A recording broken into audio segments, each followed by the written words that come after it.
So I'm going to mute your mic now, just as you're not ready to speak. Or you can do that by You yourself. mute my mic? Yeah, we're going live. Are you ready? Your mic is on mute. So if you want to mute it, okay. Let me record. Okay, I'm going to start reading this bit. So please.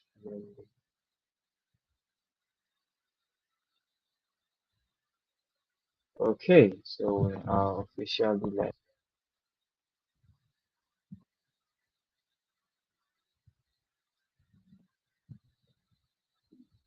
Just going to check that we have people. Um,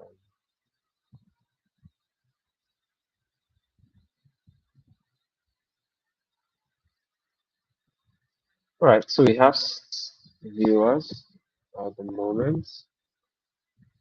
We have six people who are joined. Um, we're just going to wait for a couple of people to get in and we will push. Welcome, welcome, welcome. All the six people who have joined. I'm super excited to have you here.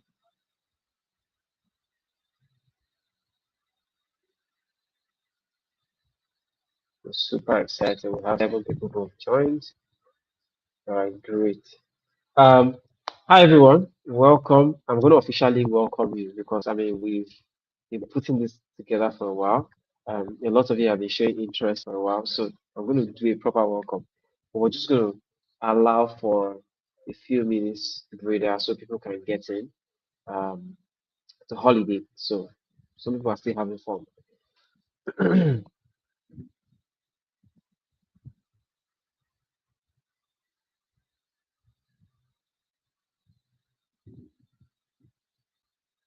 All right, okay. People are excited. They're more excited than I am. Charles said, "I'm excited to be here as well." Thank you, Charles. Thank you for. I'm pumped. I'm pumped. Excited. All right, Charles, good to have you here.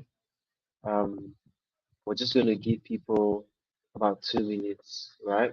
So just keep getting warmed up, get your questions, ready. But before your questions, I mean, get your notepad, get it to, learn, get ready to pull information. I'm going to share with us the rules of engagement. We want it to be as interactive as possible. We have 10 persons who have joined. Oh, Jessica, I'm excited to be here too. Thank you, Jessica. Jessica's excited to be here. Oh, okay. Elizabeth, I'm excited to be here. Everybody's excited. Please, what's happening? Did they share money in Lagos today? Because I need to be sure. Or is it just this webinar that you guys are excited about? Wow, that's cool. That's cool. That's cool. By the way, you are allowed to share the link, right? To anybody in your contacts that you want to be here. You can put the link on your WhatsApp status and all of that.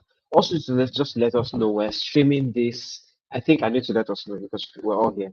We're streaming this across different platforms. We're streaming on Facebook, we're streaming on LinkedIn, or we're streaming on YouTube.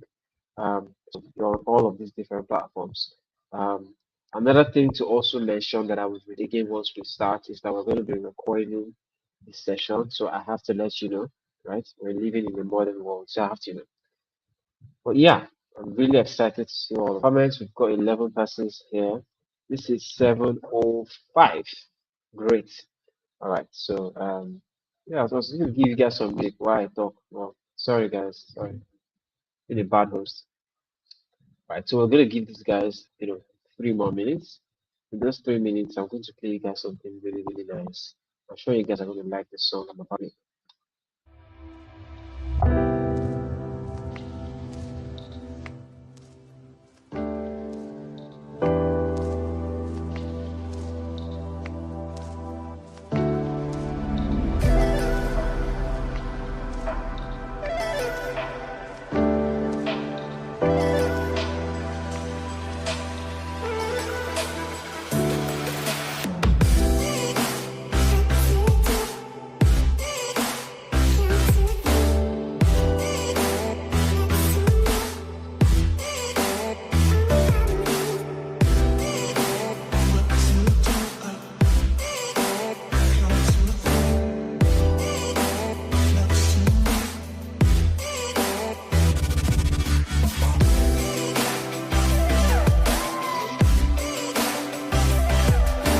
We got 13 people here. Wow, that's interesting. All right.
Cool, cool.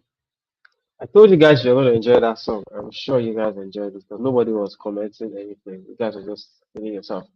All right, great. Oh, see, somebody said I love the groove. I said it.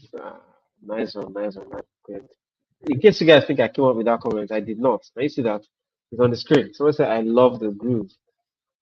How somebody has called me the nice one. You guys see? Yeah. So the next master class, I'm going to teach you guys how to boost jockey. It's not the text form. Yeah, whatever.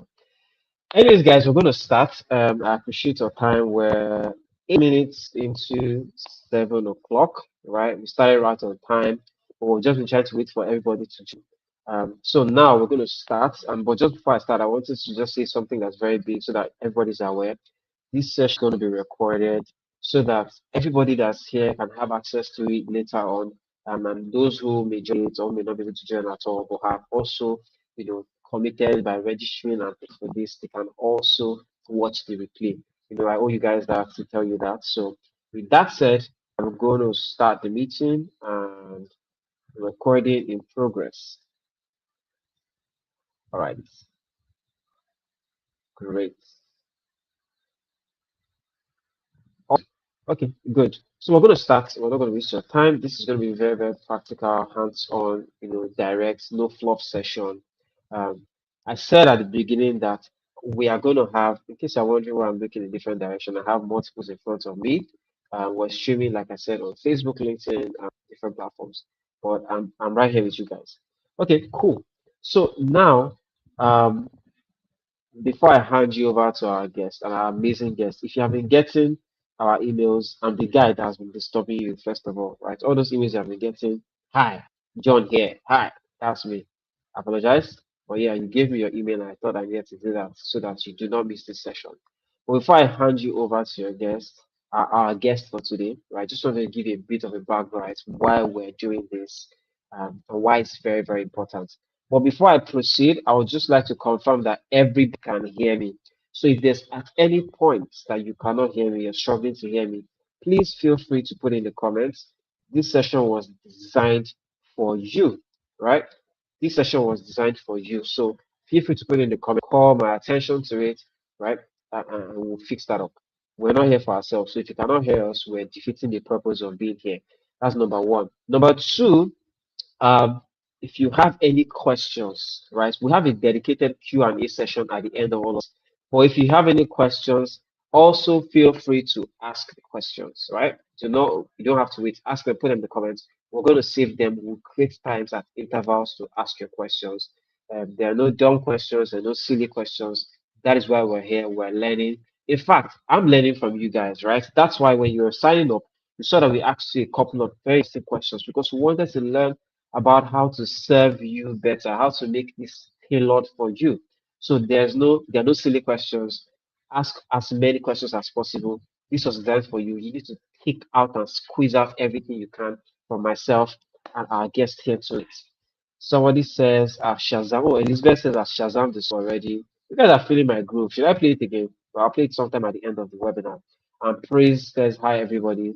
Praise also says, we can hear you, but your video thumbnails are tiny. Oh, I'm going to fix that. You see, I said I'm here for you guys. All right, cool, cool, cool. So I'm going to fix that. You should be able to see me properly now. I'm sure this is better. All right. Anyways, it's going to get tiny later when we're presenting, so don't worry about that. Elizabeth said we can hear you. Adigun says we can hear.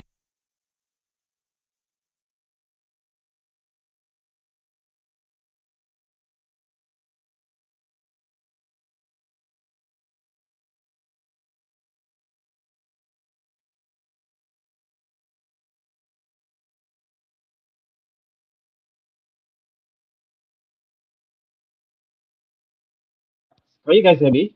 Can everyone hear me? Can hear you. I can hear you. I can hear you. All right, great. Awesome. Okay, so yeah, I said I'm going to talk about why we're doing this, so I'm going to start that right about now. So why is this very important? Why are we doing this? Who am I? I'm assuming there are a lot of me because I assume I'm a celebrity, but let me not assume that. So if this is the first time that you're meeting me, the first time you are, you may have seen this via an eye, like, who's this guy? I don't know who he is, but I like this topic. My name is John. This is not about me, so I'm not going to talk a lot of myself, but I'm a marketing and growth professional. I've worked in the space for well over 15 years. But one thing I enjoy doing more than job, and this is the most important information I'm going to give you. One thing I enjoy doing more than my job is helping people walk the path that I have walked, helping people, um, you know, find clarity in their career path. So I'm very, very big on trying the knowledge that I have gotten. And the reason I'm going to share one day, but I'm just going to tell you now, is because my life, what it is right now, is what it is because I benefited from people who showed up, who did not have a reason to show up for me, who do not have a reason to give their time, their resources. And so one of the ways that I'm able to pay it forward is to say, hey, I'm going to get a bunch of people, I'm going to share the knowledge that I have, that people have given me for free. All right, great stuff. So why did we set up the climb? This whole series is called the climb, right? And for what it is, the climb, we're just helping you climb to the next level, right? Just pick it like that, right? Why did we set up the climb? I set up the climb because over the years of me mentoring people, young people, or just people who just reach out to me and say, hey, I like what you're doing, yada yada. How do I get into tech? They always think tech is something that you will learn code before you get into tech. People have always had that mindset. And so every time I meet people, I'm like, no, you don't learn code to get into tech. I work in tech. I don't write code, right? As much as yes, I know how to write a code here and there, I don't do that. My work is strategy because when you build a tech product, you need to be able to sell it. You need to be able to build something that people can use. So there's a long value chain of skills and talents in the pipeline, right? People just think tech must be an engineer. And that's why we're building this series, right? To explore and open you up to so many opportunities, right? And these opportunities are not just opportunities that we're creating because, oh, you can't code. No, these opportunities are just as valuable as the person who's in engineering, right? We need somebody who's going to sell it, who's going to talk the products. That can be your job. There's somebody called an advocate. There's somebody called a tech salesperson. There's a CX person. So many. If you work in law, there's something called legal and compliance that tech people need. So there's so many fields, right? And so we created this series to help you discover these things, to help you explore them. But beyond just discovering and exploring them, we're going to be equipping you with the tools, the right things to do. So, oh, I know this thing exists. How do I start? We're going to tell you. I know this thing exists. Where do I find the jobs? We're going to tell you. I know this thing exists. I've been looking for the jobs. I've been learning, but how do I position myself to get the best? See recruiters so that recruiters can see me. We're going to tell you all of these things here and tonight, and for all of the other series we're going to have. So without any much further ado, right, I would like to, sound allow my guests take the stage, right? Because this is not my show, it is your show, and our guest is here to take us through all of it. So with that said, I'd like to welcome Joy. Um, Joy, who is going to take us on a beautiful ride. Oh, Bobby, before I welcome Joy on stage, let me just give you a bit of information about who this amazing lady is. Right. I sent you guys an email, so I'm not going to tell you if you're going to read the email that I sent to you. But Joy, is an experienced customer experience expert. You see, how I put it, experience. So she's experienced. She's not customer experience, but she's an experienced one, right? If you got my email today, I told you guys that Joy didn't study customer experience in school. She didn't do a course and then get a job, and that is very important because, yeah, that's very important because most people be like, oh, I didn't study computer science, right? No, you don't have to study that, right? Most of these skills can be picked up along the way. You can learn them. So Joy is that one person. She picked this skill. She's doing the work. She's still doing the work. So what she's going to be teaching you today is not something she read off a book that she was taught in a course, right? It is the day in her life. Like, what does Joy wake up every day to do? That's what she's going to be sharing with us today. How has she met the opportunities, or how opportunities met her? She's going to be telling you those things. What are the tools that she has learned to use? She's going to tell you those things. How are the ways she's positioning herself? She's going to tell you all of these things, right? So she's walking the walk. You know where they say, follow who know road. Yeah, Joy knows the road. I'm following her. That's why I'm bringing her here so that she can string you guys and you guys can follow her as well. So, Joy, over to you. I'd have loved to play another song. People love that song so much. But don't worry. If you guys stay to the end of this webinar, I'm going to play that song. All right. Joy, over to you. Boom. I mean, I do love this song also. Hello, good evening, everyone. Thank you so much for joining. Thank you for taking time out of your very busy schedule to be present here today. I'm glad I'm elated. Thank you, John, for that warm introduction. My name is Joy Nkemere, and I'm a customer experience manager at Venco. I'm also a CS consultant. Right, Venco is a property technology company that creates seamless experiences for residents and also simplify the aspect of community management, gated communities, residential communities, and the likes, right? So before we get into all the CS conversation, let me just give you an overview of how I got to the level that I am today, how we got to this point, how this career was built from the onset. Right.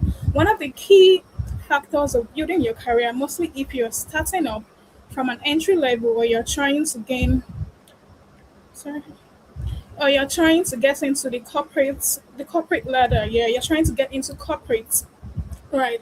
You have to be really, really intentional about building your career. And how are you intentional, or how do you go about being intentional? You need to upskill even before the opportunity presents itself, even before you get recommendation. You have to learn. Continuous learning. I mean, learning is unending, right? You have to learn, take courses, get certifications, and good enough today, right? Coursera, you can apply for financial aid and you get courses for free. Same as Udemy, and we are in 2026. There are so many open sources. There's YouTube, right, that you can literally learn anything. So you need to align yourself to what the market needs or what is needed by the market. Not just learning, you have to join communities, you have to join group chats, you have to give yourself a sense of belonging, right? And you need to build relationships, you need to know people, you need to communicate, right? And that gives you exposure, that gives you connection. It's not only when maybe it's a case of emergency and you're juggling through your contacts to find someone you are going to call and ask for, maybe professional assistance or professional help. You need to even garner experience, maybe basic experience of the career you're looking to get into, or how to navigate corporates in general. And with that, you also need to create visibility. People need to know what you do. And how would they know? It's through documentation. No matter where you are at your career journey, document the things you are learning today. Document the courses you have taken. Document where you currently are in this career journey. You need to be seen.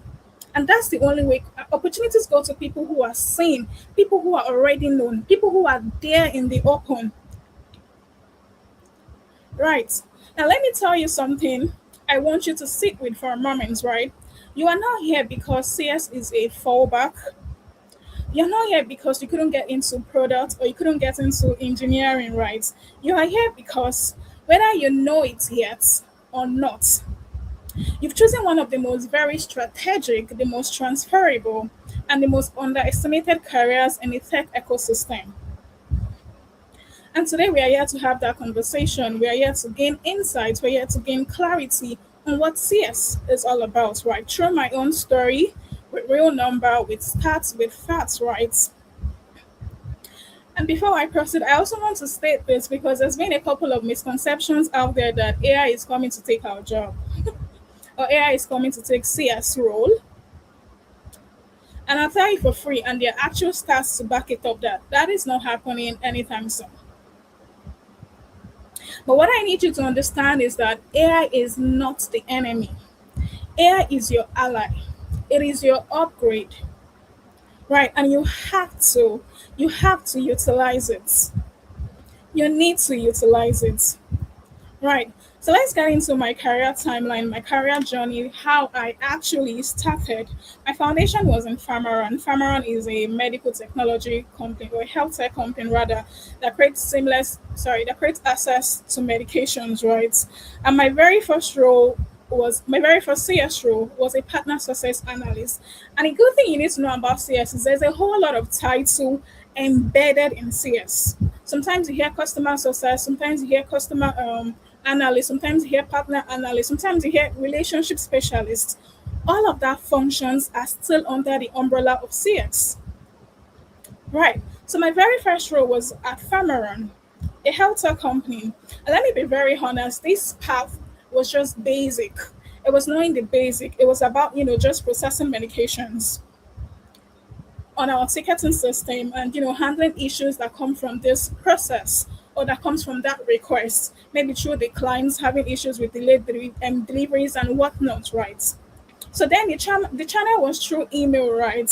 Clients and partners send a request to process, and you fulfill this request on your ticketing system. You move to the next stage, and when a customer calls and tell you that, oh, there's been a delayed delivery, you confirm, you escalate to the next department or the department who is in charge, right? And you get to know what has caused this delayed delivery. So it was just basic resolution. I'm just calling, asking what's up. Why didn't you get to the customer? And you're telling me, oh, this is that happened. Right. I'm calling my customer. I'm telling my customer, I'm so sorry. It was just basic, apologies. But I bet you, and I tell you for free that you don't want to be caught doing all of that for the next one here.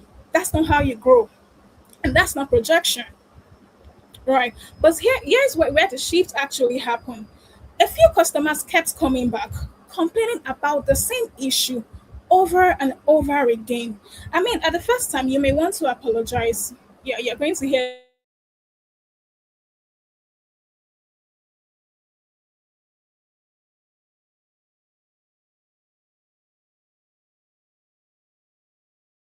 know that this is not the issue. Guys, just to confirm, can you hear Joy? There are a couple of messages saying we can't hear. Okay, don't worry, it's a technical glitch. Um, okay. Karima says, sorry I joined late. Don't worry if you joined late. We started recording the session from the beginning, so we'll give you the recordings. Can't hear. Okay, I think this is technical glitch, but we're fixed that right now. So just give us a second. Just give us a second. But there's something very, very interesting that Joy has said, and why she fixed it and coming back here. You know, one of the biggest misconceptions people have, they hear, customer, when they hear the customer experience is, is this not, is this not, another customer service job, right? It's not another customer service job, but it's not another customer service job. That's not what it is. Okay, Joy is back. Joy is back. All right, so, I'm sorry. hi, Joy. I think I lost you guys for a moment. Nigerian network. Yeah. But yeah, So was we I a need a slide question? back. Oh no, there's no question. So I was reiterating just before you came, something very important that you said, which was you do not want to be caught being the guy saying yes, I'm sorry, I'm sorry, right? That just spoke to the misconception that people have, like reducing customer experience to customer service versus the call. But I'll hand over to you and you can continue your session. All right, guys. Yeah, so as I was saying, you don't want to be caught doing apologies, my apologies all the time. And as a CX person, one of the key factors that drive you is curiosity. Your curiosity needs to peak all the time. So in this very situation, I was asking questions like, why does this keep happening all the time, not once, not twice? There has to be a reason. It wasn't any longer, a complaint. Not once, not twice. It's no longer a complaint. It was more of a system issue, right, that needs to be addressed. And that very question is everything, right? That question is the difference between someone who handles customer and someone who understands the system. Right. So I got really curious and I started asking the really uncomfortable questions like, was it a process gap? Was there something in our SOP like that wasn't tight enough? Was there a knowledge gap somewhere in the chain, somewhere in this user journey that should have been addressed? Right. And the good thing about asking questions, you're not just going to end at those questions. You're also going to find solutions, not just temporary solutions, permanent fixes. Suggestions needs to come along those questions. Because at the end of the day, you cannot walk into your manager's office and tell them, oh, yeah, I see the problem here, and you don't have a solution. You don't have any suggestion. You don't have an idea of what could be done better. So find permanent fix, not just, band aid, not temporary solutions. And, people started to hear my voice in the company. They started tagging me, have Joy review that, let Joy join the meeting, like a team lead meeting. I wasn't a team lead then. I was still very much, an analyst or an associate role. And that's how I actually became a partner success associate. My promotion did come through that curiosity, through speaking up, through being vocal. And I want to say this again, when you are building your career, you are starting from an entry level, which is analyst. And there's a whole lot of hierarchy. So when you work, you need to speak about the work you do. People need to hear about the work you do. People need to hear about your ideas. People need to hear about your suggestions. Mostly in spaces where you are opportune to be, with your CEO, with your CEO, maybe there's like a weekly meeting or there's a group chat. Go there, post about the work, post about your ideas, post about the situations. They need to see you. They need to see the work. Good work is not enough to scale you through your career paths. Mostly in the corporate world, you also have to speak about it. So, right, I wasn't just doing, mere apologies anymore. I was applying my curiosity into developing better designs to scale the system and to ensure that users' journey are more efficient, more seamless. And from there, I became a claims manager. It was no longer, it was a different ballgame, right? Because I was having to mediate for the partners of my company and Farmeron as a company. So you are the intersection of both parties. Right. At this level, I was actually, reconciling claims, logging claims, ensuring that both parties get their profits. On Farmeron side, they need to get the full revenue. I mean, cost of production, in this case, cost of procurement, right? And their profits. On the partner side, they need to get their profits. The benefits of being in partnership with Farmeron has to be achieved. And when I became claims manager, it wasn't just about logging claims. The process that leads to that logging claim has to be seamless. So I was also redesigning SOPs, ensuring that all the other departments that I'm collaborating with are functioning as they should. All right. Then I joined Venco. I joined Venco as a CS manager and also a community relations advisor, right? As I had mentioned, Venco is a property technology company creating seamless experiences for residents and, simplifying the aspect of facility management, community management. And at this stage, I was no longer doing the basic. It was beyond just mere support. It was beyond mere conversation. I was defining the interaction before the outcome or before a client even steps into it or before a customer steps into that system. Designing the entire flow. And I kept documenting everything, every framework I had applied, every system I had designed. And I was posting about it, I was speaking about it. You have to utilize your professional channels. LinkedIn is one of those. Right. And through that documentation, through that visibility, right, came, purpose. One of those days, on a very fateful good day, a CEO of a startup reached out to me via LinkedIn, right? And he said to me that he has seen how I have positioned CX as a long term equity. He has seen how I have defined CX as a retention first product. And he wants me to build the CX foundation in his company at that very startup stage, at that very growth stage. And that's what visibility does to you. Speak about your ideas, document it. Let people see your growth. Let people see what you are learning, what you are designing, what you are applying. Right. So let's So get allow into me to interrupt you. I know you're about to jump to this. You've said a couple of things people may have missed because I mean we're going very granular, exploring your experience. But I think something that I've picked and I would like for you to as you move on is that customer support, right? People think customer experience is when they call, say hi, sorry, your package coming, all of that. But customer experience is understanding where the pain point is, reading it across functions, right? So one thing that we established when we started this was that six sits at the section of very important points. Now you want to give feedback that improves a product or a process so that customers don't come back to, make them complaints every time. So it's safe to that customer experience is very, very critical part of the product improvement, product development itself. You just need to be sure. Am I right to say that? I'm sorry, I didn't get that. So I'm saying, is it safe to say that customer experience is a very key part of product development?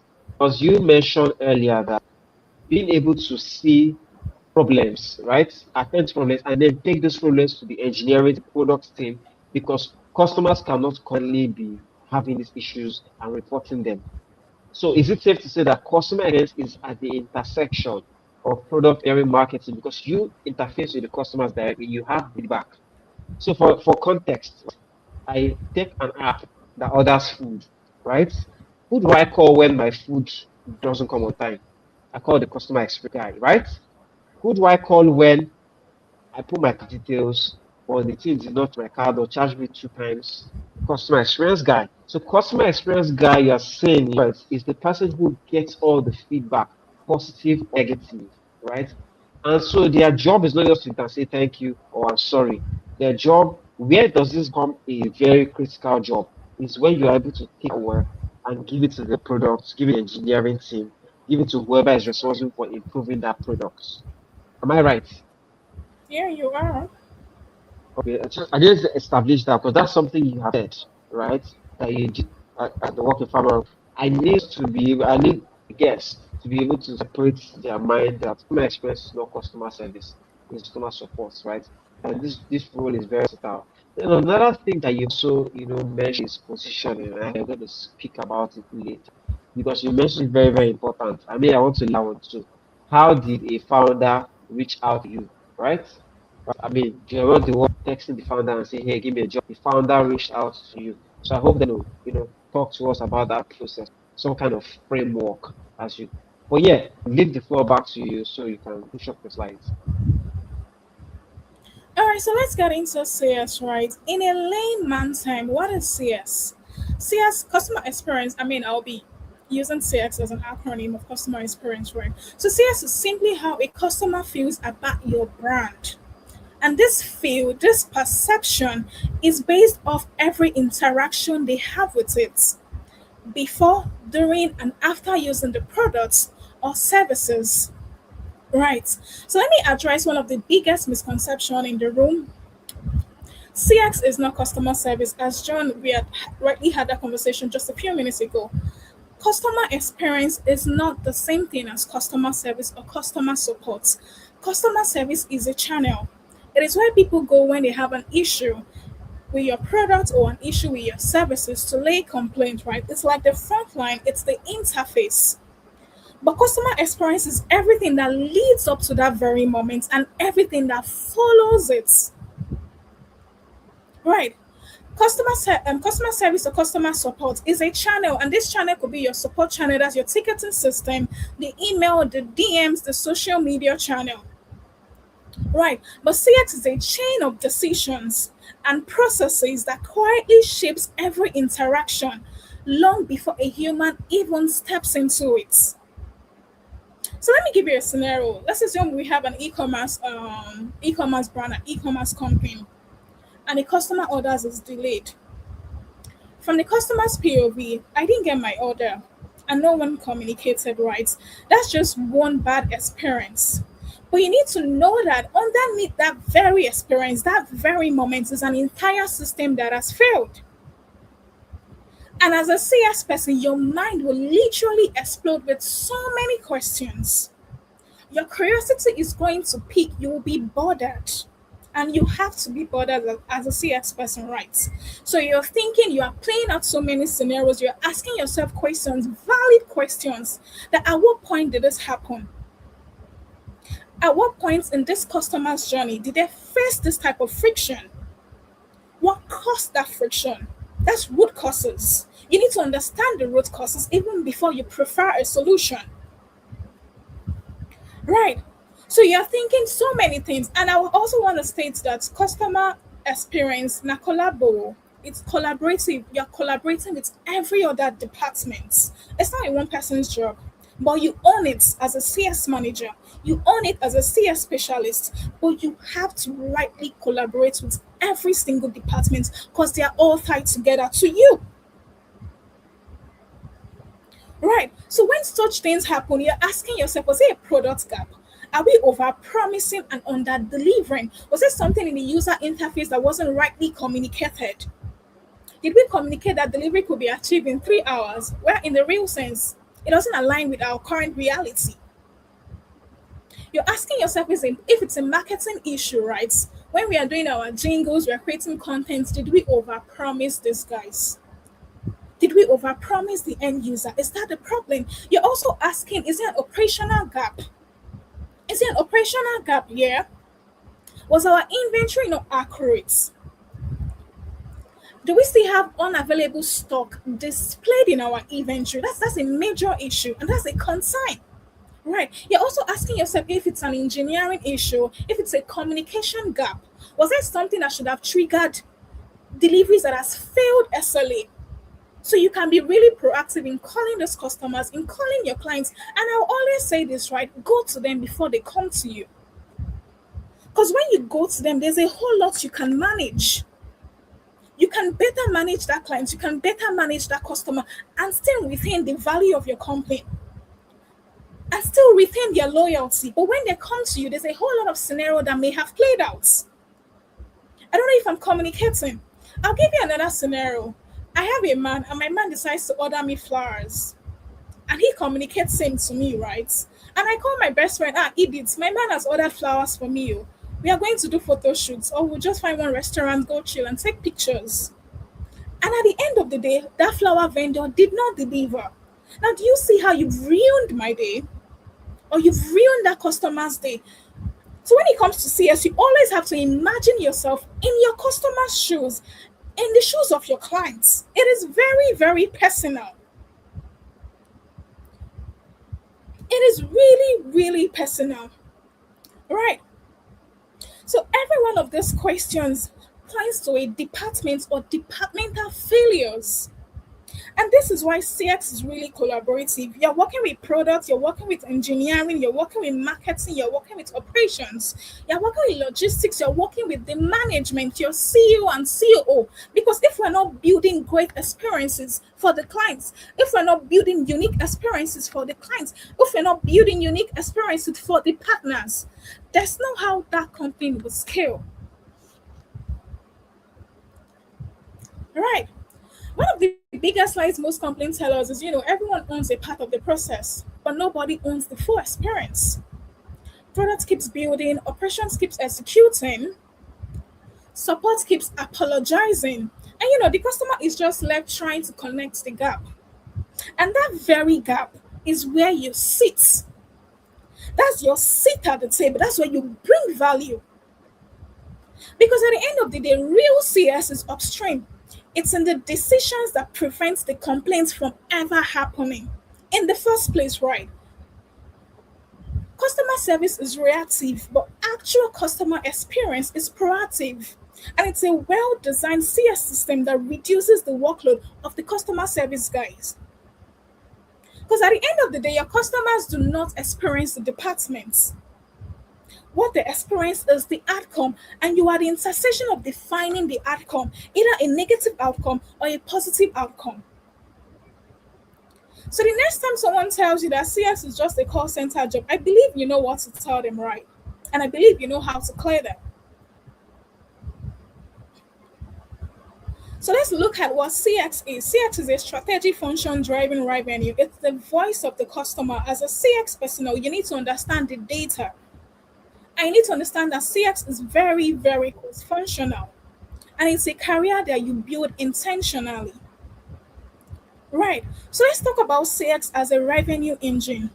And this is where CS gets, dismissed the most because people don't believe it. And this is where I fight the hardest because I've seen it play out in my life, not once, not twice, in this very career journey.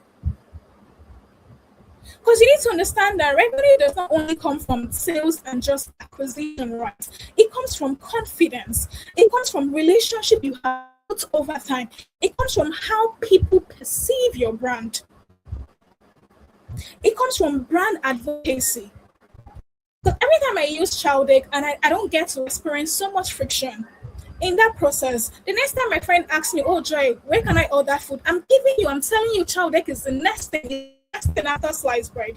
And that's what brand advocacy do for people. That's what brand advocacy do for companies. And before a user can become a brand advocate, you must have created a very unique experience for that user.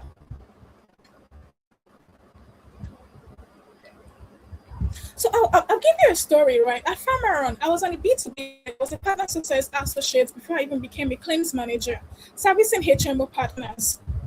Now, due to relationships I had with these clients, and because they trusted me personally to handle their medication requests or their medication needs, I had clients calling me, requesting to place their parents on a, routine medication subscription. Remember I said I was on the B2B side, I was servicing HMO clients and the HMO partners, right? In Farmer, we also had the B2C that service direct consumers or customers. So I had actively converted most of my B2B clients to being a B2B client still and a B2C clients. And this was done through the trust that you have built with this user, through how you have addressed their issues, how you have ensured that that friction, that pain points wasn't experienced again. Right. So this lady called me. She was like, she needs to place her parents on, a routine medication. They don't have HMO. Does Farmaron allow that? I said, yes, of course. We have our B2C team. I will share your number with them. And she said, no, I need you to handle the process. Just, share the bill. I let my parents call me and let them confirm that, oh, medication has been delivered. That's all I care for. I need you to see to the end of their medications. Right. And I was overseeing that to the very last day I left Farmaron. Even after leaving Farmaron, some of these clients were still calling me. Right. So CX is an actual revenue engine. Even in Venco today, when I joined Venco sometimes last year, within 60 days of joining Venco, I had made and had generated a sales of 13 million naira. People were like, oh, Joy, your connections are solid, your connections are strong. But what people did not understand that it took time to build that relationship. It took commitment. It took intentionality. Those were actual strangers. And we became, close. Yeah. So after leaving Farmeron, I had this client that kept calling me, Joy, you need to process my medication. And I had to tell her that, oh, ma'am, I've left Farmeron. But however, I will give you a contact of my closest person then. And they will handle your issues. Same experience with me. And she was like, so where are you now? I told her I'm in Venco. And she asked, what does Venco do? And she even asked, are you comfortable? And I said, yes, Venco is a great company. And I told her about Venco. Also, as a CS person, you need to understand the product of your company. You need to understand the core offerings of your company, your services, your products. And that's how you upsell. That's how you communicate. And I do tell her, and then she remember that, oh, her developer is building a property in Ikoyi and they would like to come on board. They want to patronize the company. And that conversation was very, very, an interesting type. And she said, you know what, Joy, my developer will call you. And within a few minutes, developer called me. I sent the quotes for meters, and they bought meters of that value. Not once, not twice. This has played out multiple times in my career journey in my life. I was not in sales. I was not in growth department. I was a CX personnel. And that's the point, right? Now, the real question in any business is not how do we say more? It is have we earned the right to request more from these users? Have we earned the right to ask for more? Because at the end of the day, people do not expand into systems they do not trust. But when the experience is right, when the experience is great, the revenue flows. It's as easy, it's as simple as that. Right. As a CS person, you need to be the voice of your customer, the voice of your clients, the voice of your consumers. People would tell you, because people have told me though, that I take things too personal when it comes to my job, that I take my job too personal. And my question is, what's there not to take personal? Do you understand? Because when your system fails, you are ruining someone's life. Imagine being in a situation where you are an hypertensive patient, you have requested for medication, and you could not get your medication as at when due. There's a whole lot that could happen in that space of time. Imagine your customers not being able to vend or purchase electricity through the system you've promised them that it's the next thing after sliced bread, it's the best thing after sliced bread, but they can't get electricity. I'm a hybrid worker today, right? I cannot work without electricity. How do I start to explain to my HR, explain to my head of operations, or explain to my CEO that because maybe the technology I use in my estate has failed? That's why I was not active. That's why I was not online to do my job. So this is how frictions, those type of pain points affect people's life. So it is very, very personal, and it should be really personal, right? And it should be really personal. So let's talk about CX by the stats, right? These are actual facts and actual stats. And let me give Just you. before you, hi Joy, to interrupt you, just before you move that or move on, we have an interesting question. And because you just spoke about revenue, I'd like to put that on the screen, right? So the Okay. same person has even asked the two questions. I think they are related. Um, the first is how do you generate sales? I mean, I feel like I have an opinion on this, but I'd love for you to sort of tackle it first. How do you generate sales? You have spoken about being able to sell and what you did in one of the first few months in your role. And the follow-up question was, or how do you track the sales you generated? I mean, I think the tracking part is more like internal structure stuff, right? So it's like whatever your company has set. But the most of other questions to answer is, how do you generate sales as a customer experience person? Now, in fact, I have a personal story as well, but I would like to, hear your thoughts on this. Again, generating sales as a CX person, it's heavily built on the relationship you have built with these customers, you have built with these clients. Again, CX is very different in companies. You hear about account managers, right? Sometimes they assign accounts to you to manage. Sometimes they assign communities, because I'm also a community relations advisor. To manage is how you show up for your clients.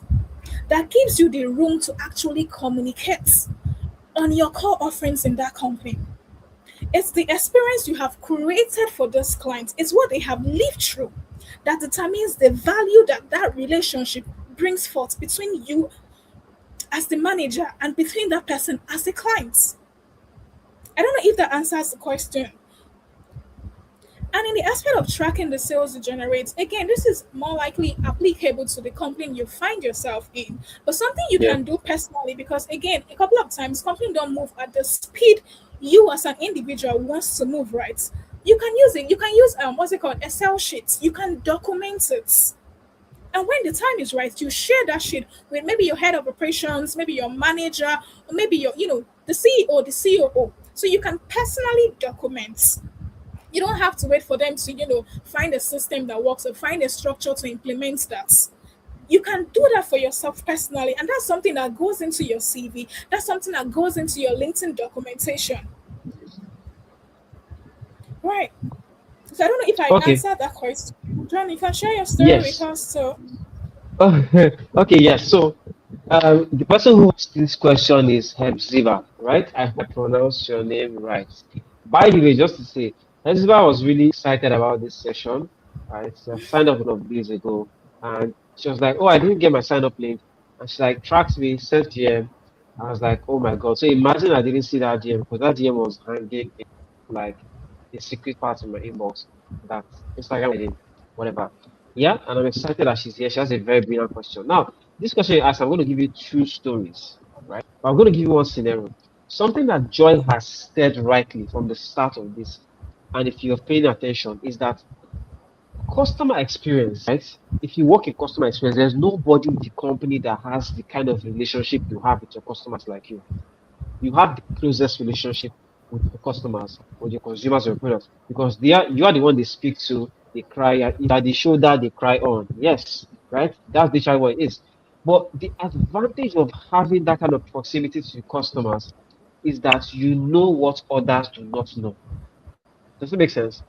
You know what others know. Your CEO might not have an idea why people are not using a particular feature or not, but you know. Let me use an example let me give you an OPay, for example, right? The person who will tell you how the market woman uses OPay, whether it's the POS or whatever, the person who interacts with her, not the engineers that are building the products. The ones that the woman have to complain to us, I don't like this thing.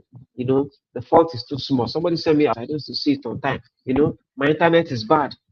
And then tomorrow, what do? They go and develop products where you can make transfers without what? Internet. Now, let me give you my story about sales. Two stories. Sometime in 20 pre-COVID, no, actually COVID, right? I was working in a startup space, no, in an agency, right? Marketing agent. And that was the time where businesses were panicking because COVID happened. What are we going to do? Yada, yada, yada. And we started training. So I started this training thing where I was training young business owners, small startup owners, on how to move their businesses online, how to basically digitize their entire experience, right? And I did that until I became head of training and whatnot. And then we were having this particular CEO's edition, right? And I pushed the communication out and all of that. And then the guy calls and says, "Hi, I saw this thing as an ad. I'm really interested in it, and but I'm not sure is this thing for me because I interact with customers, my customers, right? I'm an account manager as well. I interact with customers, so I understood his pain, but I knew the right questions to ask him. Now, a typical salesperson who's driven by revenues, by commission, let me start telling the guy, sir, you need this product, you need it, start convincing you. All they see is the desperate guy that wants to sell and collect commission. But your customer experience person, one thing that job does for you, it builds empathy, right? You understand what people feel. So customers approach you. You are able to do something that a typical salesperson does not do, to ask the right questions, right? Because you care for them. So you approach customer experience and sales with care. So I asked that guy several questions. What do you want? What do you do? Where's the place you are currently facing? The guy was thinking I was going to sell something. I didn't sell him nothing, right? And when we were done talking, the guy is like, okay, I'm going to sign up and sign up something on his team. Now, did he stop there? No, I didn't even know what I did. I didn't know what I did because I was not conscious. This guy came from the training. That's why I see. I said, "Who's that guy, John, that I spoke to? That guy, I came here because of him, right? I came here because of. We had salespeople, we had people who are running the ads and doing everything, but I closed that guy, right? Because I understood him, customer experience, right? Now I'm going to give you a second example. I started working in real estate, and I'm not in sales. I'm in marketing and strategy. But again, I carried my customer experience, whatever, into that space. And I called the prospect one day. I said, "Hi, remember I said customer experience understand, they care, they know the pain points of people." And so this guy calls and says, Um, I called him and I said, no, you have a couple of investments here and there. I've invested in a lot of big tech startups. I'm not going to call them. And I was like, why? I don't want to expand your portfolio, sort of diversify into real estate. I was like, I have properties here and there, but I mean, I don't trust Nigerian real estate people. He goes ahead to tell me about a bad experience he has. Now, the typical salesperson in my team is, sir, our product is different. We are solid, yada, yada, yada. No, I do that. I started asking him questions. What's the issue you had? What happened? So what did he do? What did he not do? The way a customer experience would attend to you, right? Then what that did was it gave me data. Just something very important here. It gave me data to understand what that guy was afraid of, right? It gave me data to understand what that guy was afraid of. Let me give you the example. Me and my friends bought a property in Ikoyi, right? This is the fourth year. They have not left foundation level and they bought it as off plan. So I mean, I'm not going to details, but if you're real estate, you understand what that means. So they bought it as off, and they're not building. Their money is stuck, and you can't sue them and declare bankruptcy that cost of materials went up, yada yada yada. Now I understood his pain points. I did not send him property to buy. You know what I told him? I said, sir, if I give you a list of developers that in the last 5 years have delivered all their products every single year, earlier or on the time say they're going to do it, will you consider looking at them? As for this guy's problem was not buying house. He's an investor. He knows more about investment than I do, right? I understood his pain points, and I said, I'm going to give you. I didn't give him house. I gave him developers. This guy has built over 20 units in the last 5 years. Each one of them is delivered on time. This one is. This one is. Look at where they are currently. Then what happened? His fear went away. The guy calls me and said, "Hi, John. Can we go and see this property on Saturday? Property in VGC was trying to sell to him. Boom. Somebody else was crying, hello, sir. You say you buy this house. The guy is ghosting me. Yada, yada. Do you see the difference? When you understand customer experience, right? You understand your customers in a deeper level that no other function company does, right? And this is one other thing that Joy has spoken about, that it is revenue generating. Now, the other thing that Joy has mentioned, that she says very, very easy and she just passes, is that it is a very, very solid role. As a business owner, whether it's a startup company, whether a tech company building a product, the cost of acquiring a new customer is more expensive than the cost of selling to the one you have sold to before, right? That is why where you have bought products for the sending you ads, you bought this one, you will also like this one. Why? Because you've already told them that you're interested in their food, in their products, or whatever it is that they sell. So they're going to advertise to you. And who is responsible for building that relationship? Customer experience. It's crazy, right? That I enter your store and I buy products, right? Or I purchase software from you, right? And that software, you have multiple layers of software, right? If I have bad customer experience, I'm gone. Now you're going to go and be chasing a new customer, spending money on ads, doing all sorts of things, right? Meanwhile, you can easily just come to me and say, hi, we saw that you're using our product XYZ. Do you know we have this particular plan? An example could be CapCut, right? Let's say you got to edit your videos. CapCut will now come and tell you that, we've released this new feature. Just upgrade it, right? Just do this, you get it. Who's done that feedback? My experience, because or they understand how the customers use it, what they complain about. And yet, because Joy spoke about it, and she spoke about it very, very easily. I'm like, you guys, you don't need to miss it. You have to bring it back. So, Joy, I'm giving this back to you. Apologize. I know I've told you personally that I'm going to interrupt some points because I need to let these guys know that this thing is very powerful. All right, Joy, back to you. All right, thank you so much. So let's speak about CX and the stats back in CS this year, last year, and the actual projection, right? So in the year 2026, that's the current year that we are in, right? The global CS market is projected at 55.76 billion. So what this means is people are looking at investing in CX markets, in CS growths, in CX personnel,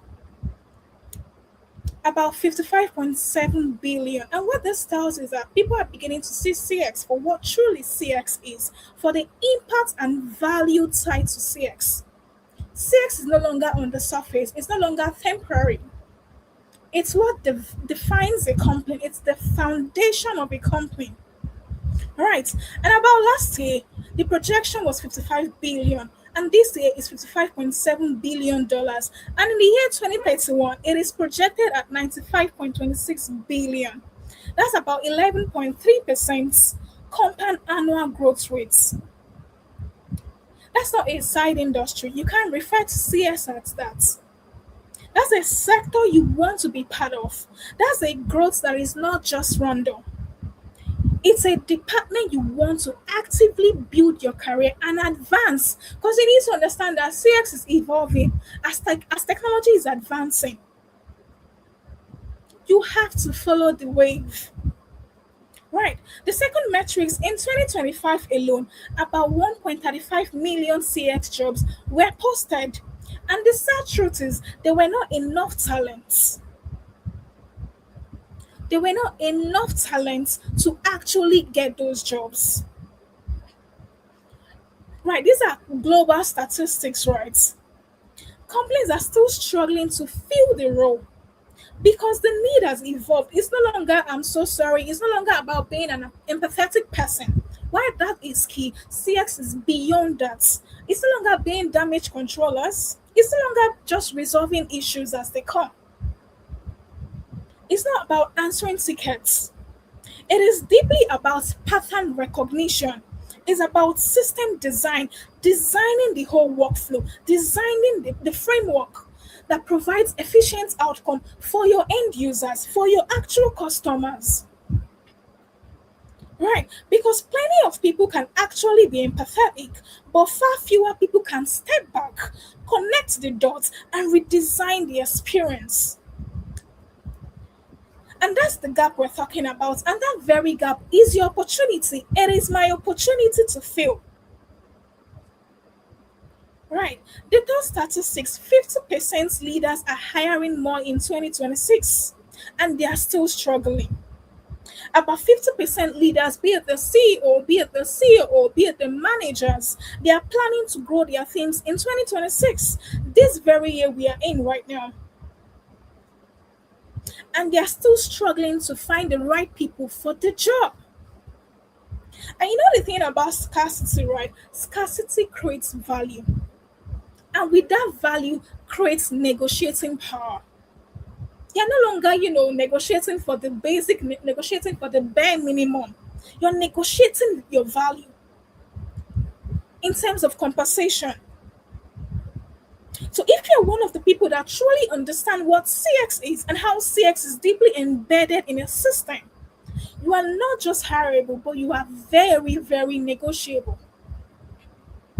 Right. And the last stat, 79% prefers human over AI. Right. This boils down to the very conversation I had at the beginning, right? That AI is your ally. No matter how much they tell you that AI is coming to take your job, that's not true. The stats I'm giving you today are actual facts. Right. Because at the end of the day, consumers still prefer human interactions for complex issues. Why AI driven workflow automation is very nice, is very key. But there's embedded human interaction that needs to be experienced. And that's why we are here. That's what we are creating. Like the job is steadily evolving and you need to actually evolve with it. Right. So I'll tell you why this career is investable. Because in the US alone, CX salary growth projection is about 3% year on year. I mean, 3% may not seem really like a big margin. It may not seem really dramatic, but that signals you. It tells you something. It tells you that CX creates impacts. And companies are beginning to see these impacts and are willing to actually pay for these impacts. Because CX defines the company, it defines the products. I mean, what are products building? Who are they building it for? For the end users. Who are these end users? Whether your partner or your consumers or your customers. And who interface with these people? You as a CX person. You build relationship with them, you speak to them, you get their feedback, and you communicate to the product, to the engineering, to the marketing. All departments are heavily tied to CX. Right. A CS specialist in US today earns an average salary of $42,000 annually. Can someone do that calculation for us? Convert it to Naira. Let's see the actual figure. Is someone doing that?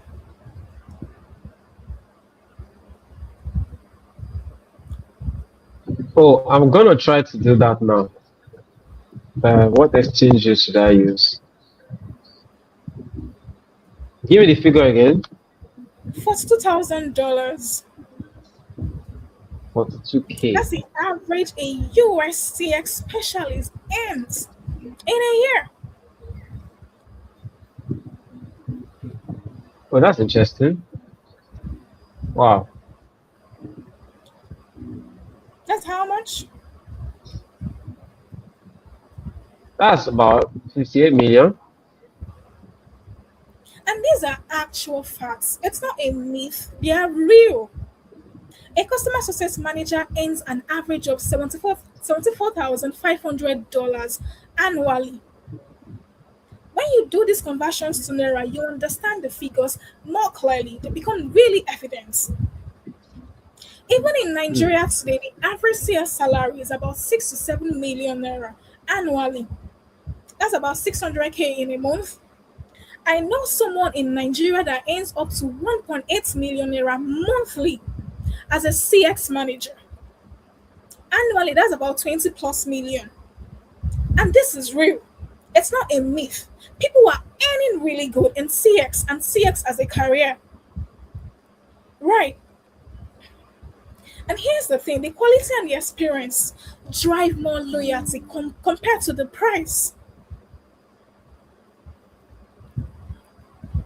People will be more glued to a company, will be more glued to a brand due to the experience you have created for them, due to the interaction they've had with that brand, due to how less of a friction they have experienced with that company or that brand, be it through your products, be it through your services.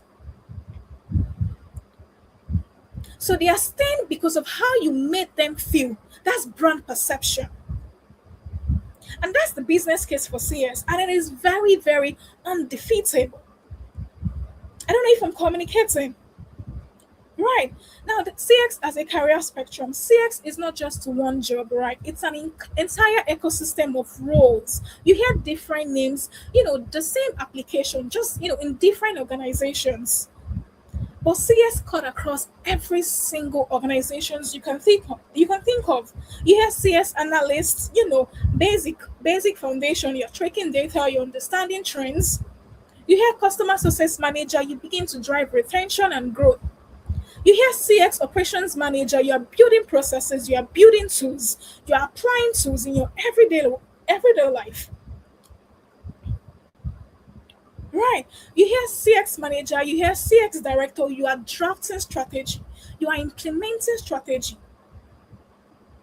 Your curiosity is peaking, and the more your curiosity peak, the more you garner new ideas. I mean, the owner of Uber today, he had thought to himself that what can he do to make, commute more convenient, not just the usual cab hauling business. How can he make it more convenient? And that curiosity piqued.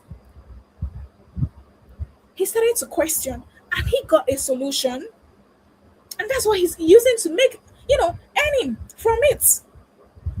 You hear partners, specialists, you hear account manager, you hear relationship specialists. You are managing key stakeholders, you are managing key relationships in your company. And you hear CS consultants, where you are improving CX externally, you are building the foundation of CX for companies, either an already existing company or a startup. Right. Now, what CS looks like in different industry, there's tech, there's SaaS, you're onboarding, you're understanding the churn rate, you're reducing churn rates, you're building product adoption, there's fintech, financial technology, you're a compliance person, you're a resolutionist, there's healthcare, understanding the patient's journey, creating seamless patient's journey, there's e-commerce, there's property technology company, there's ed tech. Right. Now, what you need to thrive in CX today,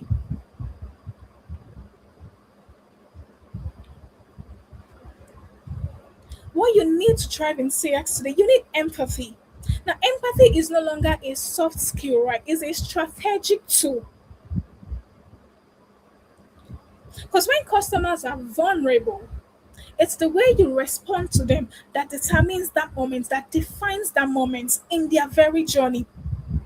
It defines the relationship with your brand, with that company. And you need to understand the value of emotional intelligence too. And you need to know how to listen actively. Because when you don't communicate rightly to the next department. Because as a CS person, you are getting feedbacks from these clients. And you take this feedback to your product person, to your engineering. Whether you're communicating in a written way or in a verbal way, it has to be really detailed, backed with evidence. You need to let them know how, this product is affecting the customer. And this affects businesses too. Because if you're not creating a very seamless journey for your residents, a seamless journey for your clients, for your customer, there's no how they will come back. Right, to using that product, to using that services. So you need to learn how to properly communicate. Like I said, CX is a collaborative effort. And you are the intersection of it all. CX is interwoven in all departments in a company. Right. You need to be a conflict resolutionist. Know how to dissolve escalations. Understand communications with key stakeholders, high stakeholders manager. Apply emotional intelligence. There was something that happened about 2 days ago. This client kept spamming us with emails after using the support channel. So the client no longer lives in a community that I manage, right? But he still has like funds in the wallet and he needs a refund. And he came to support. People attended to him on support. They told him to, speak to your community manager, speak to the community, they will assist. It's more of an internal issue. That was rightly communicated, but he kept sending emails, and that emails caught the attention of my CEO. And he brought it to the group chat and he tagged me, what's going on here? Right. I went back to that mail. I checked his name. His name was Chukudi. Still is Chukudi. Right. And I smiled. Again, you need to meet people where they are. I picked up my phone and I called these clients. Immediately I called him. I said, hello, Chukudi. My name is Noye. Yeah, my native name is Noye. Chinoyerem. I said, hello, Chukudi. My name is Noye. I could tell that client was really angry. But the moment he heard my name, you don't need a associate to tell you that anger had dissolved to a certain level. And he said, Noye, where are you from? I told him. And we had that communication and I explained to him. That's how you apply emotional intelligence. Meet people where they are today. Right. You also need analytical skills. Understand the data you are tracking as a CS person. There's NPS, that's Net Promoter Score.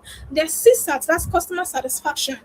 There's CS analysis, that's customer effort scores. You need to know how to interpret those data. The data you are tracking should tell you a story. It should give you an insight on a customer's journey. So you are able to properly map out the journey in a way that it is very, very efficient. Understand root cause analysis. I think one of the key factors that made me get this job as a CX manager today is this root cause analysis. Because then in Famara, I had created a framework called Ishikawa methodology. And that framework is about understanding root cause analysis, the point at which this friction occurred. And tagging them accordingly, a product gap, a product fix. Right. And my then CEO, after I had passed about 3 phases of my interview, the last interview was with my CEO of the company, of Venco. And when I joined that call, I could see that it was my CV that was on the screen. He was sharing his screen and he had my CV displayed. And the way I had, documented my CV, there are actual metrics, real metrics. It wasn't just about writing, oh, I created this. What you created, what did it resolve? So I had documented that. I replicated Ishikawa methodology in my company. That was Farmaran. And that methodology was able to reduce escalation from X. So let's use from 30% in Q1 to 5% in Q2. That's how you actually write a CV. That's how you document on your CV. You're giving them real metrics, the outcome of that problem, of the solution you had implemented, rather. Right. You also need operational skills, understand SLAs, understand escalation management, process documentation, workflow design, cross-functional collaboration, and change management basics. Right. Now, these are some of the tools that actually power CX as a career, and you need to get really familiar with them. I'm not going to sit here and tell you that I know everything I have listed here today, but at least I do know one from each segment. So you need to learn, and that's the thing about transferable knowledge and transferable skills. If you know how to use Zoho CRM, you definitely will know how to use Salesforce and HubSpot. It won't be a thing that you need to spend so much time to learn, because they all have the same pattern, just minor differences.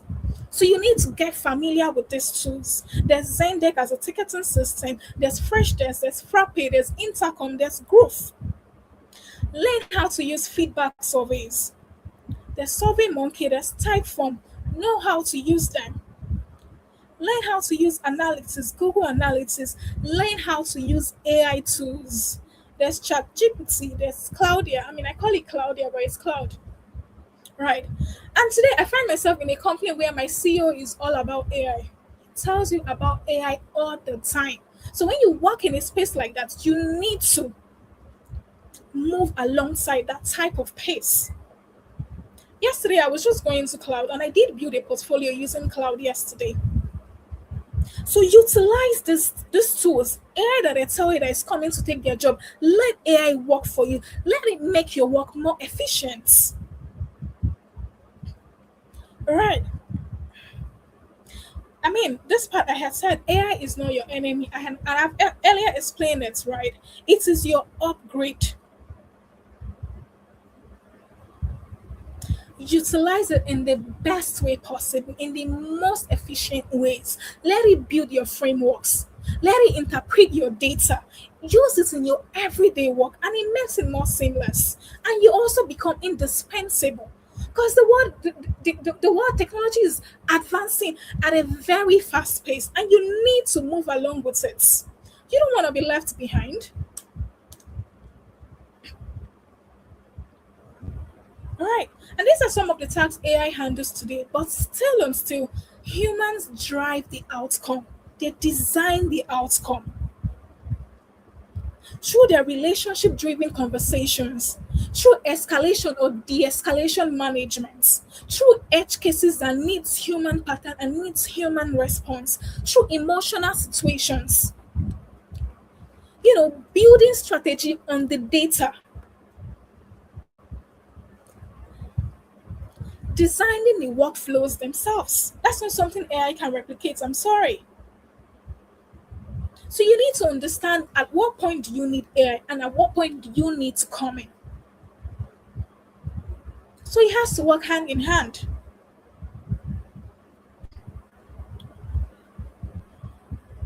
Now, the brand that gets you recommended, you have to put yourself out there.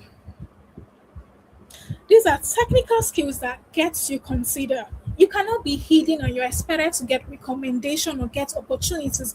And I tell you for free, most of the jobs I've gotten today, even the ones have declined, I didn't have to go through that process of sending application. Most of them were true people who knows me and knows the work I do today. So when people say document your journey, they are telling you the real truths. Redefine your LinkedIn. Use your value proposition. If you go to my LinkedIn today, you're seeing CS leader, creating experiences and turning users into brand advocates.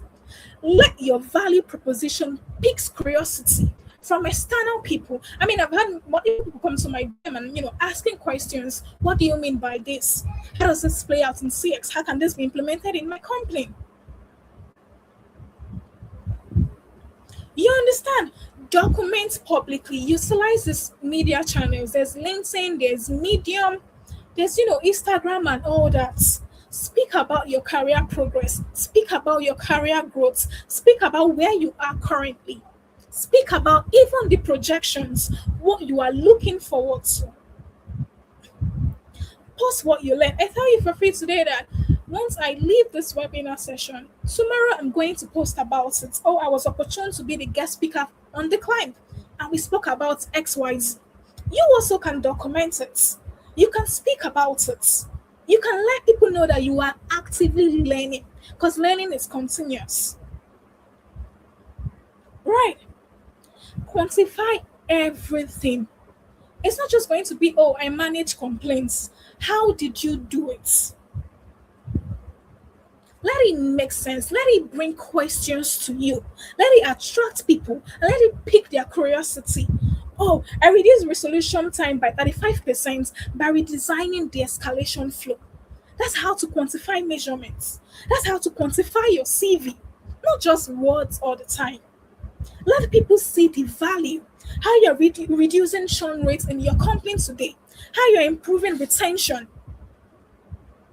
And as I have said earlier, build community, belong to a community, find your people, communicate, bring in value. Because again, relationships are very much, mutual and beneficial. You bring value to people and they do the same to you. And that's very much applicable in our everyday life, in our friendship, in our relationships. And it was through building community or belonging to a community that even meant I met my mentor. And he has been a very, very integral part of my career journey today. It was through a group chat. I was learning digital marketing at that time, like years back, and I did approach him. So you have to build community, find your people. It creates exposure, it creates connections. Right. Now, who is hiring in the Nigerian tech ecosystem? There's a lot of company. Like I said, CS is cut across boards, across organization, even oil and gas. Same title, different applications, different functions. Do you understand? There's financial technology, there's money points, there's OPay, there's Flutterwave, there's Kuda, there's Pampay, there's Paystack. There's PropTech, that's property technology, there's Venco, there's Split, there's Rent Small Small, there's Property Pro, there's Health Tech, there's Farmeron, there's MedPlus, there's Lifebank, there's Helium Health, and a lot more. There's e-commerce, the likes of Jumia, Glovo, even Chowdeck, Bumper. There's B2B, Seamless HRO, Temai, and the remote or global companies is Andela. So there's a whole lot of opportunities in CX that you need to utilize. You need to be part of the space. People who are building, people who are defining. I mean, a couple of years back, CS was not like this. People did consider CS as a normal customer service, as a temporary role, as a surface function, but it has greatly evolved. And you have to evolve alongside it. Right. So 5 things you are leaving here with today. CX is real. CX is strategic. It's an investable career, not a fallback or an entry level trap. There are multiple entry points. Wherever you are, there's a path in it. There's a path that leads to CS. AI is not your ally. Learn to use it and you become really, really indispensable, right? Visibility is a career strategy. Document your journey. Be seen. At the end of the day, right, opportunities come to those who are ready, who are already known. You need to start building now, like right now. All right. I had created a 30-day action plan rather. Week one, you can audit and rewrite your LinkedIn. Rewrite the headline using actual real value proposition. Reframe your experience. Entries with impact metrics, quantifiable metrics that can be measured. Week two, enroll in certification. Get those courses, get those certifications. There's Udemy, there's Coursera. There are free courses on those platforms. There's financial aid you can apply for. There's YouTube. There's literally nothing you cannot learn on YouTube today. All right. Week three, post on LinkedIn. Share things you've learned about CX. It could be about this webinar too. All right. Start and use visibility as a habit. Week four, Identify companies that you want to work with or work at. Follow them, engage their themes, get into their orbits rather. You can send them a DM, get to know them, create relationship, and that relationship will bring, ROI and investments, return on investment to you in different ways possible, right? So I'm ending this with, the tech career nobody told you about. It's not hiding. It has been here all along. It just needed someone to point it out, someone to name it clearly, to map it out honestly and show you the door. And that's what we've done here today. That's what today was all about. And the rest is yours to build. Right. Thank you so much for listening. I believe there are questions. And John will moderate the questions and we'll take up from there. Thank you so much. Let me turn on my camera so you guys will know that I have been here all along. And woo, it has been an amazing session. As much as I'm giving you guys the things that for me have done, I don't do CX, right? So I'm always excited to learn. Now there's so many amazing questions here. I've highlighted them. And we're going to attend to these questions. Now, guys, stay with me. We have so much more. So there's some resources we're going to share. Joy has mentioned something here today. If you power your slide, 2 slides up, if you pack the 30 days plan, please, Joy, can you go back to that 30 days plan? I go back to that 30 days plan, the slide that has this plan. Um, All right, give me a there are minute.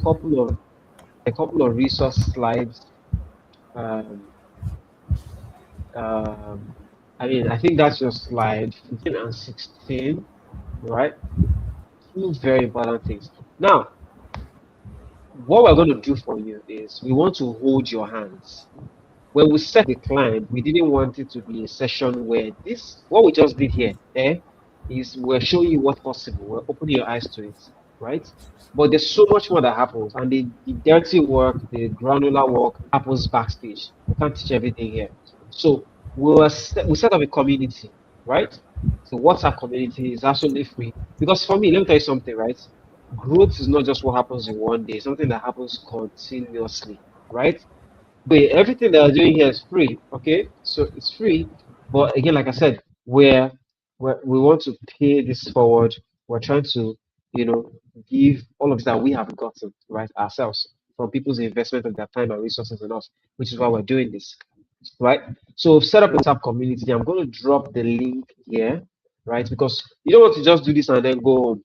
Then be like, the guy who goes for an event, a seminar, and then you're done, you're pumped, right? And then you go back and relax. So we need to make sure that you get this done. So what we are setting up for you, what you have is a community of people who are going to hold you accountable, right? Going to hold us accountable to give you what we said. We are going to hold you accountable to execute everything we have said today. Okay. So this 30 days plan, we did not say it that you will do the slide and go. No. If you are ready, right? And remember, this is not just about CX. There's so many skills you're going to be learning, tech skills, sales, all sorts of things, personal development skills. This 30-day plan, we are going to see to the end, right? So you're going to join the group. I'm going to leave a link right now to a WhatsApp, community. And if you're in the comment section, you'll be able to click on it. So it's in the comment section. Um, yeah. So you guys, it is pinned. It is pinned in the comment section. Now, if you've asked me a question, just know that I am going to answer, not me, well, myself and Joy, we're going to answer all your questions. All right.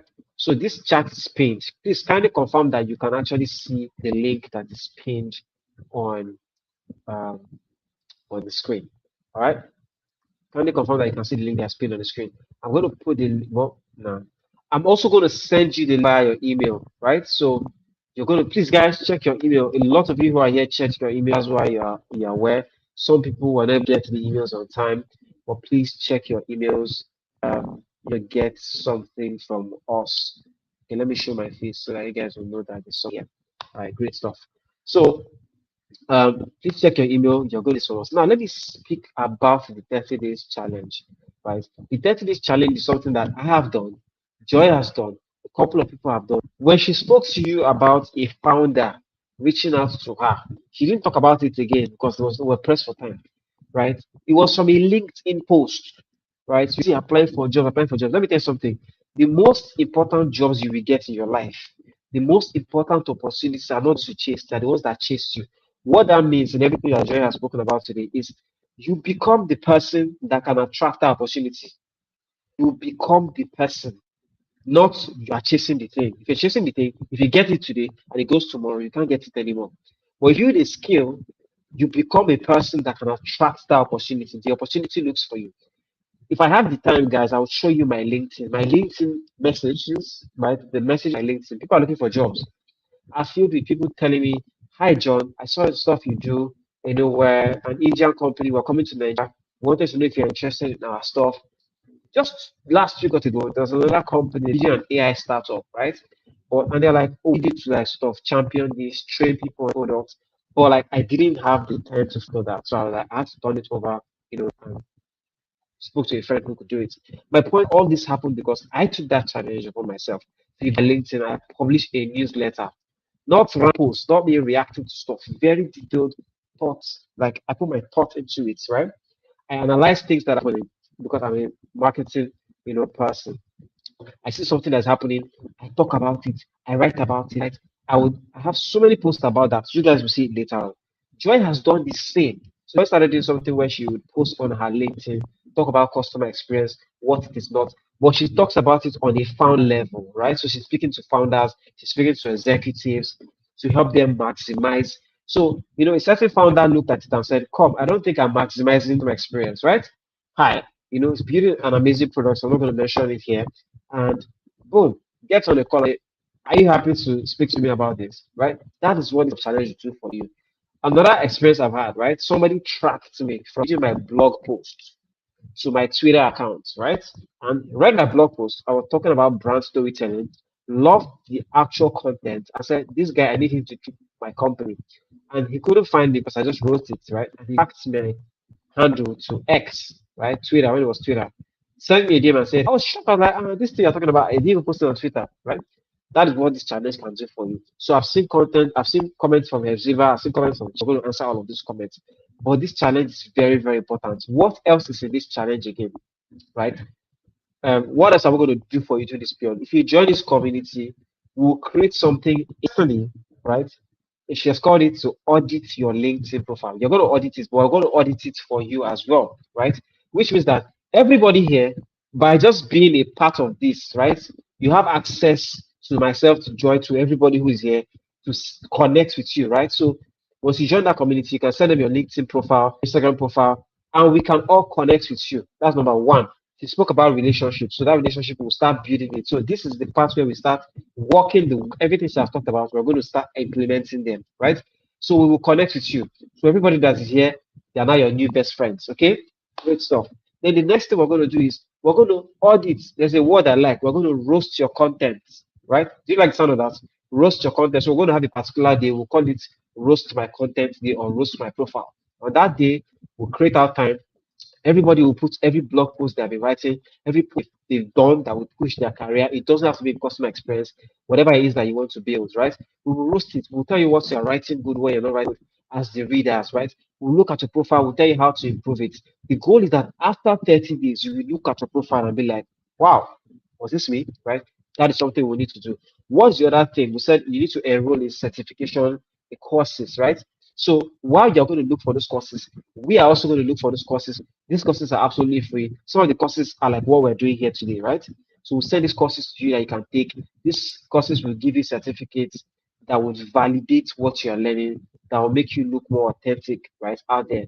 Number three, we said create more posts on LinkedIn. So yeah, you're going to create posts on LinkedIn. You must at least create one post every week, at least one. Talk about something. Now, don't say, "I'm not an expert. I don't know." No, right?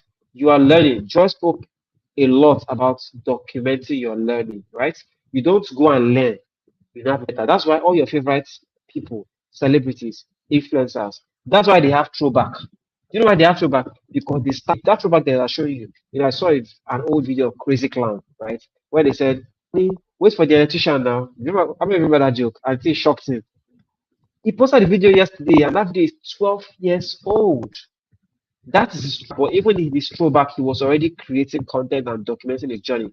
Some of you are waiting for when you have the perfect stuff, nice lights. No, document it. There's a guy that's going viral on Instagram right now. Viral. The guy is a sensation. Instagram messaged him 2 days, so 3, 4 days ago, and said this content, you want to post him. Some of you might know the guy. He has a backdrop of rackety shoes, right? And he's on a wood, and he takes a very old shoe, he drops it as a traction, and he does very crazy styles. His clothes are made of worn out clothes, rags, like clothes that you don't wear again. He's showing that he's a designer. The guy did not wait. You can still see patches on the clothes, but they look nice. Like the guy is styling the clothes that you think that this guy is mad when he wears it, right? The guy has only 20 posts, but he has over 1.9 million followers already. His page started in March. Why am I saying that? That video looked like he even shot it on an Android phone. They don't look nice, they don't look clear, right? I'm not shading Android, I have an Android as well. I'm just saying, right? My point is that do not wait until it's perfect. Document what you are doing, right? Hey guys, I'm starting a career in product management in CX, and everything I'm doing, I'm going to be talking about it here. That tells your next employer, tells your next partner that this person knows what they're doing. They're dedicated to this thing, right? And then number four, target companies that you reach out to. So another thing I'm going to help you do here is like review things like your C.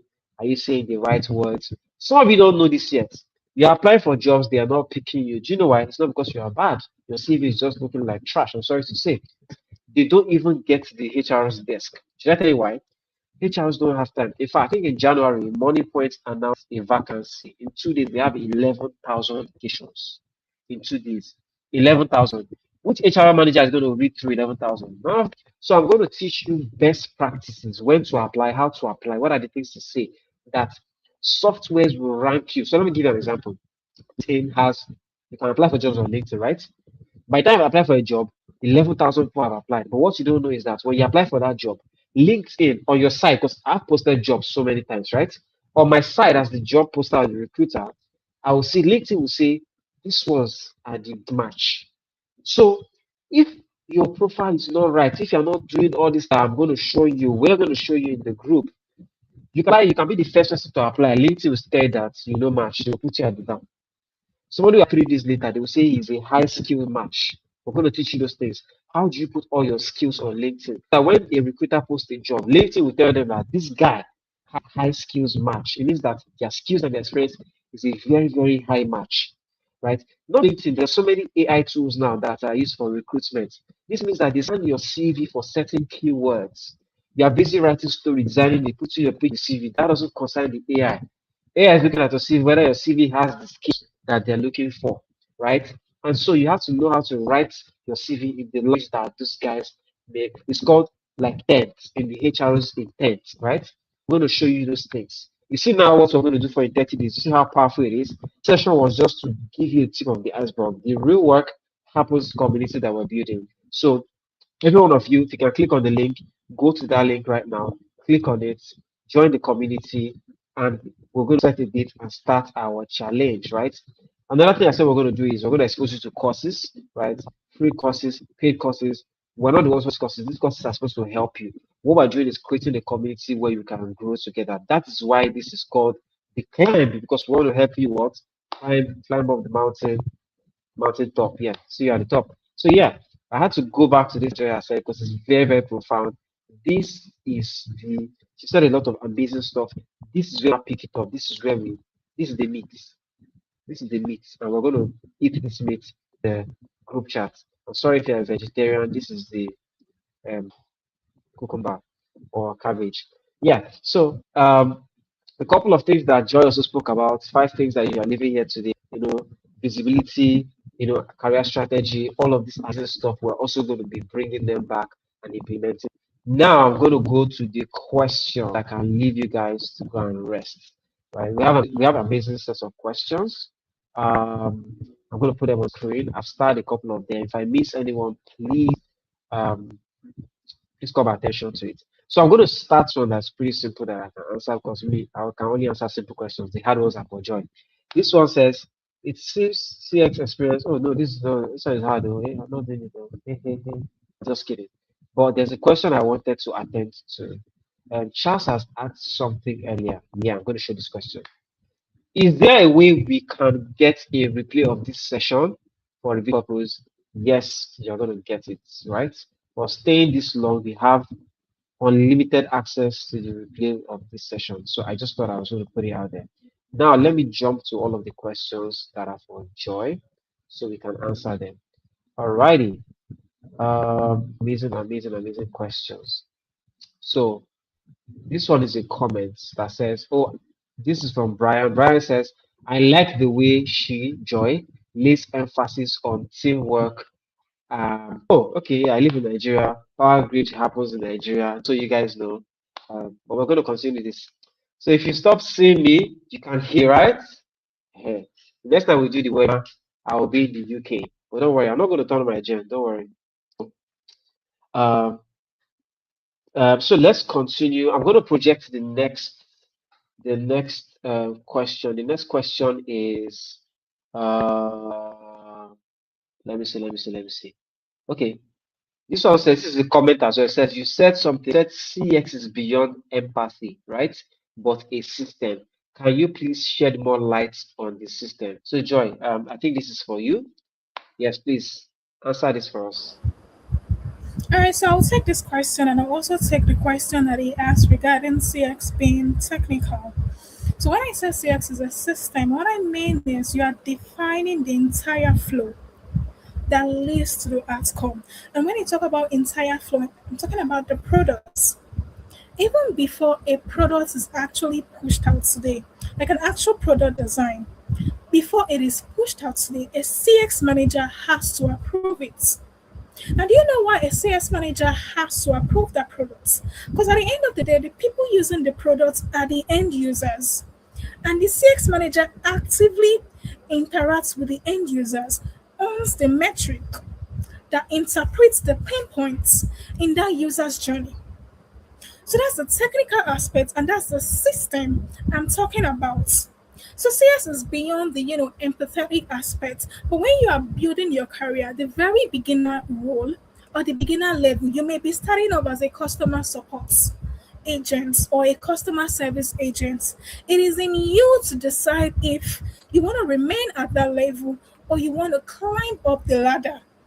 Is as you navigate the career path, is as you scale up that you understand what CX is all about and you can put that into your everyday action, your actions and your inactions in a company.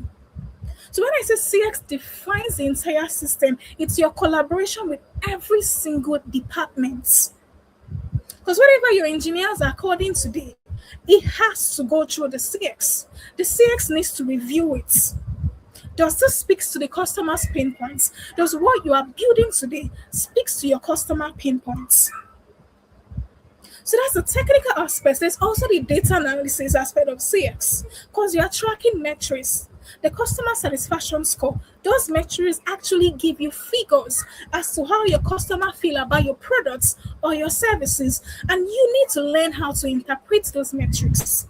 You know the feedback form you get after using a product or a service, or that prompt you get when a ticket is closed, it is not just there for fancy. Those are actual metrics that is piled up on a dashboard as an insight that needs to be interpreted, and that's data storytelling too. And it's through that interpretation that you are able to make more informed decisions about the workflow or how you define and design the customers or the user's journey. So I don't know if that answers your question. All right. Yeah, I mean, I would say John, the answers. Yeah, wait for him to get back to us. okay. I don't even know if it's yeah, but I think that answers the question because you've now talked about CX beyond being empathetic and being the guy who says sorry, sorry, sorry, but being able to take that feedback. Somebody complains after you say I'm sorry. What do you do with that feedback? How do you go and this is not just in tech. Like it's like enter the restaurant and I buy food and I say, oh my god, your stew is stale. I expect that the guy doesn't just tell me sorry because sorry is not going to fix not right. He has to be able to go back and say, what do we do, right? To make this thing last longer. Now, there's a question here. I'm going to take this. This is from Hepzibah, who has been very, very um, active, right? It says, I do not usually see these roles. for these opportunities, especially remote ones. Now, this question came around the time when you were talking about international opportunities and different the different layers of CX, different analysts, like all different layers. So I'm just going to say this, right? This is part of what we're going to be showing you in that community. I hope that you guys are able to click the link. I don't know if you guys are able to click the link. Oh, I've seen that you guys are joining via the link. Awesome, awesome, awesome. So um, we're going to attend to all of this, right? So we'll teach you how to look for these opportunities. Most importantly, I love this one, how to position yourself for the opportunities. This is another question by Lawrence. Is there a technical side to CX? Now, I'm not sure when this question came in, but I'm sure that Joy has answered this when she spoke about the part that there's data part and all of those things that you also need to consider. But Joy, do you want to sort of speak to this again? Yeah, I Just think to give I this addressed another both few seconds. questions at the same time, the technical aspects and the system. He needed clarity on. Yeah, So we can move on to awesome. the next question. Okay, so this one's from Charles. Charles said, it seems CX is an experience career. So, as a newbie, apart from the certification, how do you get experience to put on your CV, especially an unemployed recent graduate? I love this question. In fact, you will love it. This is the kind of question they say, you will love it. All right, so do you want to attempt it? And I hope that Charles is still here.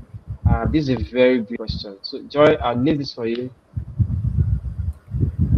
All right, so CX is a path, right? And each path you have chosen to go through, there's always a beginner level. And you cannot jump it, but you can move at a greater speed. I know at the beginning of this very session, I had told you guys that I went from, being an analyst, which is the actual beginner level, the entry role, and you are learning at the job at that point. But as someone who wants to navigate into the CS career or the CX spectrum, you have to be really, really intentional about how you navigate, how you see things, how your curiosity peaks rather as a CS person or as someone who is climbing the corporate ladder in CX. So those times you may start off as a customer support agent, but it's in the way you address these issues. It's in the way you address this concern. It's in the way you track patterns that defines if you are going to be an actual customer experience person or just really settle for, being a customer service agent. And the aspect you're talking about how to put on your CV, especially as an unemployed recent graduate, my dear, this is why you need certification, and this is why you need what's it called, community building. Because the good thing about belonging to a community, you learn from people's experience. So you don't get to make the same mistake twice.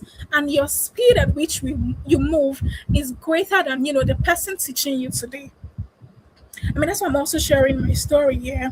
So it's not just about, putting an experience on your CV. It's a process, right? And you have to document. Or you came out of school, maybe you studied XYZ, that can be documented. You took a course, you gained a certification. What did you learn about that course? How have you applied that course? All right. Even when you take courses on Coursera today, they give you assignments, they give you actual tasks on Coursera, and those are tasks that can be documented on your CV. I don't know if you understand. If it explains or answers the question, I'm trying to show more light on it. Oh, yes, this, you're breaking a bit. Can you hear me? Yeah, I can.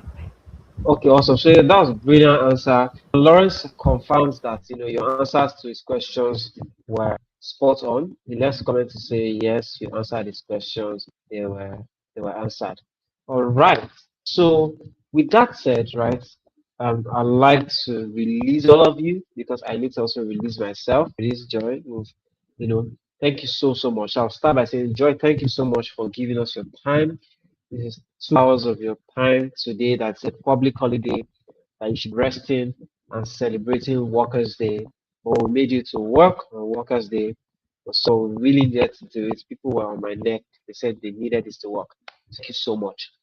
The next set of people I'm going to thank are everybody who showed here today. I mean, some people have dropped off. I know Nigeria happens to be network issues. They've been going and coming, but some of you have stayed to the end. Thank you so, so much.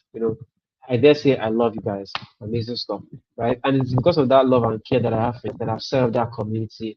I start to think on my feet. What do I do? What do I do? For us, it's sustainability. We need to be able to continue this thing we've started. It's not just, we don't want this to be just another webinar you've attended. God forbid that that's what it is, right? So that's why we've set up a community, right? Once the recording is available, we will push the recording. Feel free, ask questions anytime today. Do not limit your questions to customer experience, right? Ask as many questions as you want. But one thing I want to do in that community is we'll have Q&A days. We're going to have days where I'm going to be sharing my personal experience, not stories, but personal, everything I'm learning, everything I'm doing. You're going to that there.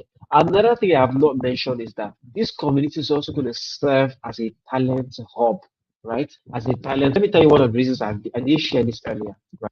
One of the statistics that Joy shared in her slides is that while many recruiters have been hiring for this role, over 50%, about 54% of them said they couldn't fill role.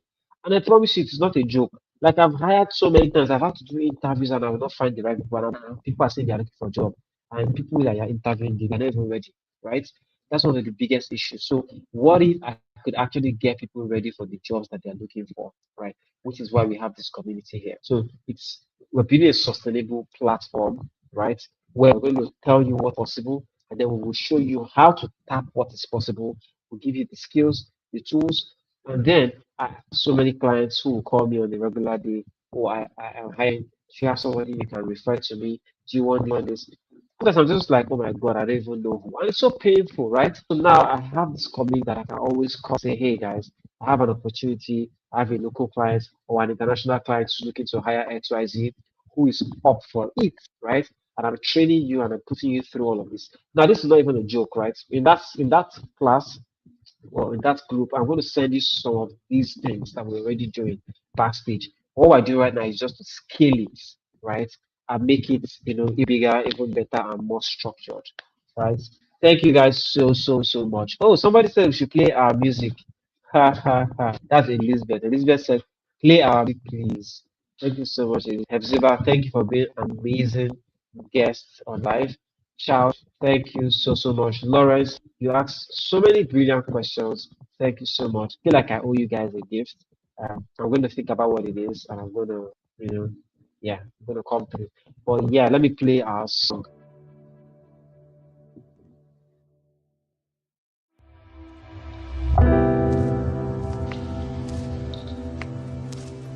All right. So this is the song guys I've asked for. All right. Anyways,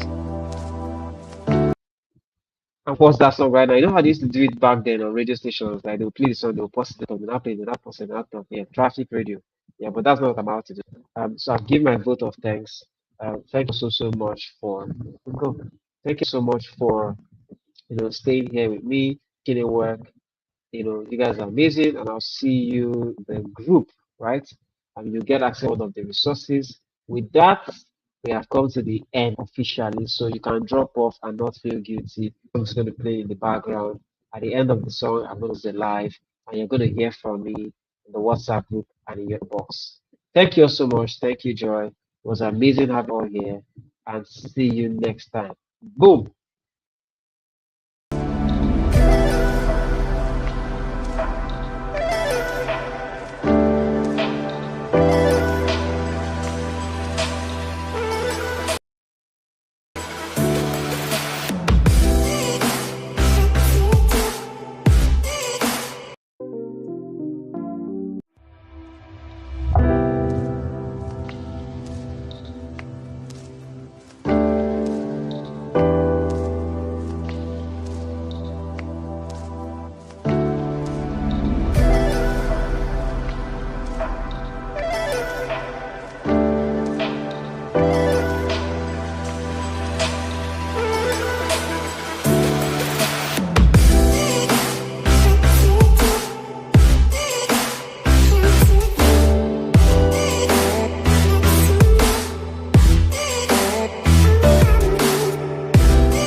Guys, I mean, it feels like if I do not end this session, you guys are not going to go anywhere. So I'm going to end the session, guys.